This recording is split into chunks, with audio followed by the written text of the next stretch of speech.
আসসালামু আলাইকুম, welcome back to the channel Tamils cookbook. আশা করি সবাই ভালো আছেন। আলহামদুলিল্লাহ আমি ভালো আছি। আজ অনেক দিন পর একটা কেকের ডেকোরেশন ভিডিও নিয়ে চলে আসলাম।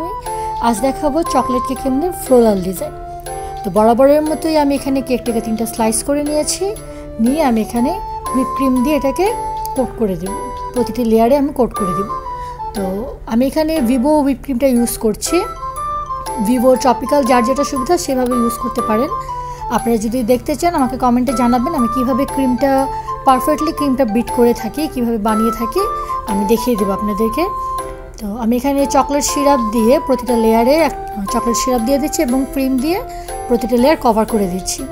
ভালো মতো স্মুদিং করে দেব লেয়ারগুলোকে। দেন এভাবে 3টা ধাপ দেওয়ার পরে আমি পুরো কেকটাকে আগে ক্রাম কোট করে দিচ্ছি।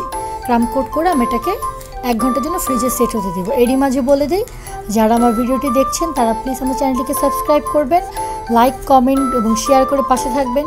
আর যারা অলরেডি করে ফেলেছেন তাদেরকে অনেক ধন্যবাদ। এবং আপনাদের নতুন কীরকম ভিডিও চান আপনি আমাকে কমেন্ট করে জানাতে পারেন। কোনো প্রশ্ন থাকলে আমাকে কমেন্টে করতে পারবেন। তো অলরেডি আমি এটাকে ক্রাম কোট করে ফেলেছি। ক্রাম কোট করে আমি এটাকে এখন ফ্রিজে সেট হতে দেবো ঘন্টাখানিকের জন্য। তো আমার এটা সেট হয়ে গিয়েছে। এখানে আমি হালকা পিঙ্ক কালারের মধ্যে ক্রিম, হয়তো বা বোঝা যাচ্ছে না এতটা, আমি লাস্টে ছবি দিলে বুঝতে পারবেন।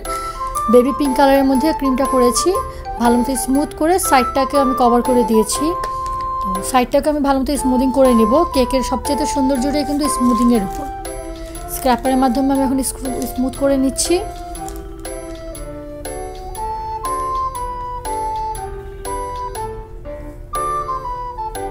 উপর পার্টটা আমি স্মুথ করা হয়ে গিয়েছে। এখন আমি এখানে কিছু ফ্লোরাল ডিজাইন যেহেতু, তো আমি ফ্লাওয়ারগুলো দিচ্ছি। আমি এরকম একটা প্যালেট নিয়েছি আর চিকন একটা স্ক্র্যাপ নিয়েছি, এটাকে কী বলেন বাটার নাইফের মতো নিয়েছি। এইভাবে আমি ক্রিমটা দিয়ে একটা করে পাতা দিয়ে দেবো ক্রিম দিয়ে। আমি কিন্তু এখানে হুইপ ক্রিম ইউজ করেছি। আপনারা ভালো মতো দেখতে পাচ্ছেন আমি কীভাবে পাতাগুলো করেছি। খুবই ইজি এভাবে পাতা করা এবং দেখতেও কিন্তু খুব সুন্দর লাগে। আমি পুরো কেকটার মধ্যে একদম ডিপ পিঙ্ক কালার দিয়ে করেছি এটার মধ্যে। এখন আমি হোয়াইট কালার দিয়ে করব। একইভাবে হোয়াইট আর পিঙ্কের কম্বিনেশনে রেখেছি আমি। পুরো কেকটাকে আমি হোয়াইট আর পিঙ্ক কালার দিয়ে ফুলের ডিজাইনগুলো করে নিচ্ছি। তো মাঝখানে কলি দেওয়ার জন্য ইয়েলো কালার ইউজ করছি আমি। একটা পাইপিং ব্যাগের মধ্যে আমি একটুখানি ইয়েলো কালার দিয়ে আমি মাঝখানে দিয়ে দিচ্ছি একটু, দেখতে আরও বেশি সুন্দর লাগবে, কালারটা আরও পপ আপ হবে তখন। এখন আমি এখানে একটু পাতা দিব, লতা পাতাগুলো যেহেতু দিব তাই আমি একটা তুলির মধ্যে হালকা গ্রিন কালার দিয়ে খুবই আলতো হাতে আমি এখানে একটু আশেপাশে লতা পাতা দিয়ে দিচ্ছি। তাহলে কেকটা পুরোটাই একটা বাগান বিলাসের মতো লাগবে দেখতে। তো আমরা কেকটার নাম দিয়ে দিলাম গোলাপি বাগান বিলাস।